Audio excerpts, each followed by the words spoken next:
السلام علیکم ورحمۃ اللہ وبرکاتہ۔ میرا سوال یہ ہے کہ پریشانی ختم ہونے کے لیے ہم دعائیں کثرت سے کرتے ہیں، لیکن پریشانیاں پھر بھی ختم نہیں ہوتی، دعائیں قبول نہیں ہوتی ہے، تو ہم کیا کریں؟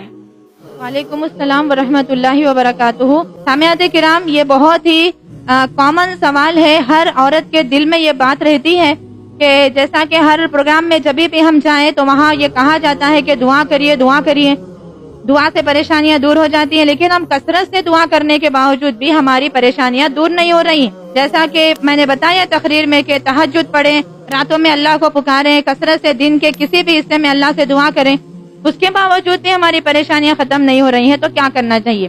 سامعات کرام، یہ بات ہم یاد رکھیں کہ اللہ تعالیٰ سے بندہ جو دعا کرتا ہے اس کے کچھ شرائط حدیث میں بتائے گئے ہیں۔ ہم یہ کہتے ہیں کہ ہم دعا کریں اور ختم ہو جائے ہماری پریشانیاں، فوراً ختم ہو جائے ہماری زندگی سے، لیکن ہمارے لیے کیا چیز بہتر ہے؟ وہ پریشانی میں رہنا ہمارے لیے بعض دفعہ بہتر ہے اللہ تعالیٰ کے نزدیک۔ جو پریشانی میں ہم زندگی گزار رہے ہیں وہ پریشانی میں رہنا ہمارے لیے بہتر ہے۔ اگر وہ پریشانی کو اللہ ہٹا لیے تو پتہ نہیں ہماری زندگی میں اور کیا بڑی پریشانی آ جائے۔ اللہ حکیم ہے، حکمت والا ہے، اللہ تعالیٰ اسی لیے ہماری دعاؤں کو قبول نہیں کرتا۔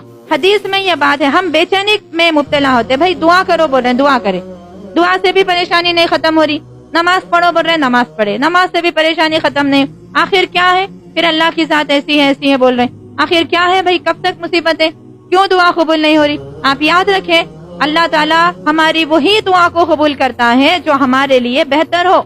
دنیا میں جو ہمارے لیے بہتر ہے، ہمارے لیے دنیا میں بہتر یہ ہے کہ مصیبت میں رہے، یہ دنیا میں بہتر ہے ہمارے لیے۔ اگر ہمارے لیے بہتر ہے تو مصیبت نہیں ٹلے گی، چاہے آپ کچھ بھی کر لیں، کتنا بھی پکار لیں، کتنا بھی اللہ رب العالمین کو یاد کر لیں، وہ مصیبت اگر ہمارے لیے بہتر ہے رہنا تو پھر رہے گی، کچھ بھی کرنے سے نہیں جائے گی۔ دوسری بات یہ ہے، حدیث میں آتا ہے کہ انسان کی دعائیں 3 طریقے سے قبول ہوتی ہیں۔ پہلی بات، اگر وہ چیز اس کے لیے بہتر ہے تو اللہ یوں دعا کیا بندہ اور یوں اللہ تعالیٰ دے دیتا ہے۔ پہلی بات، دعا قبول ہونے کے لیے پہلی بات کیا ہے کہ انسان ایسا دعا کیا اور اللہ رب العالمین ایسا دعا قبول کیا۔ کیوں؟ کیونکہ وہ چیز قبول کرنا بہتر ہے، ضروری ہے۔ دوسری یہ ہے کہ اگر وہ چیز اس کے لیے بہتر نہیں ہے، وہ دعا کر رہا، اس کو لگ رہا کہ بہتر ہے مصیبت ہٹنا، یہ مصیبت ہٹیں گی تو میں سکون کی زندگی گزاروں گی، وہ سمجھ رہا، اللہ کو معلوم ہے کہ مصیبت نہیں ہٹانا، مصیبت ہٹائیں گے تو اور بڑا نقصان ہے اس کا، تو اللہ کیا کرتا ہے؟ بندے سے تو کہتا نہیں ہے، اس کے رولز ریگولیشنز بتا دیا ہے کہ اگر تمہاری زندگی سے مصیبت نہیں ہٹ رہی، اگر دعا کر رہے نا، وہ دعا ضائع نہیں ہوتی، یہ بات یاد رکھیں، دعا ضائع ہونے والی نہیں ہے۔ اللہ رب العالمین کیا کرتا ہے؟ مصیبت کو، وہ جو دعا کر رہا ہے نا، وہ دعا کے جو الفاظ ہے نا، اس کے بدلے میں تمہارے کوئی دوسرے گناہ معاف کر دیتا ہے، گناہ معاف کر دیتا ہے، مصیبت کو نہیں ٹالتا، کیونکہ مصیبت تمہارے لیے بہتر ہے فی الوقت۔ پہلی شکل یہ ہے، جو انسان مانگتا ہے دے دیتا ہے اگر اس کے حق میں بہتر ہے تو۔ دوسری بات یہ ہے کہ اللہ تعالیٰ اگر اس کے حق میں بہتر نہیں ہے مصیبت کو ٹالنا، تو اللہ کیا کرتا؟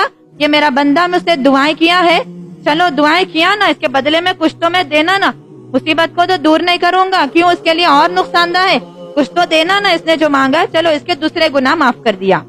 ہمیں پتہ نہیں رہتا لیکن ہمارے نام عامہ سے ہٹ جاتے ہیں۔ تیسری بات یہ ہے کہ اللہ تعالیٰ گناہ بھی معاف نہیں کیا اور جو مصیبت بھی نہیں ٹالا، تو آخرت میں اس کے لیے ذخیرہ بنا کے رکھ دیتا ہے۔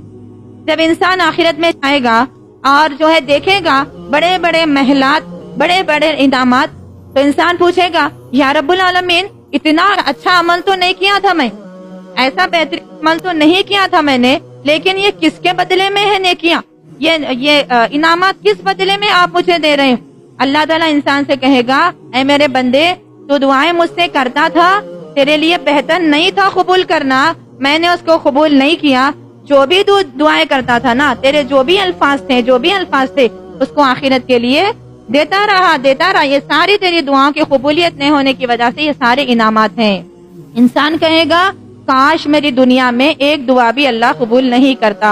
آج جو دیکھتا انسان بہترین محلات، بہترین نعمتیں، بہترین آرام دہ چیزیں، تو کہے گا کاش میں ایک بھی دعا اللہ تعالیٰ قبول نہیں کرتا۔ تو انسان کے لیے بہتر یہ ہے کہ انسان آخرت کی زندگی کو سامنے رکھ کر زندگی گزارے، اس کی پریشانیاں بھی آسان ہو جائیں گی اور مصیبتیں بھی آسان ہو جائیں گی، اور اسلام کا جو کانسیپٹ ہے اس کو صحیح طریقے سے سمجھ لے گا۔ جزاک اللہ۔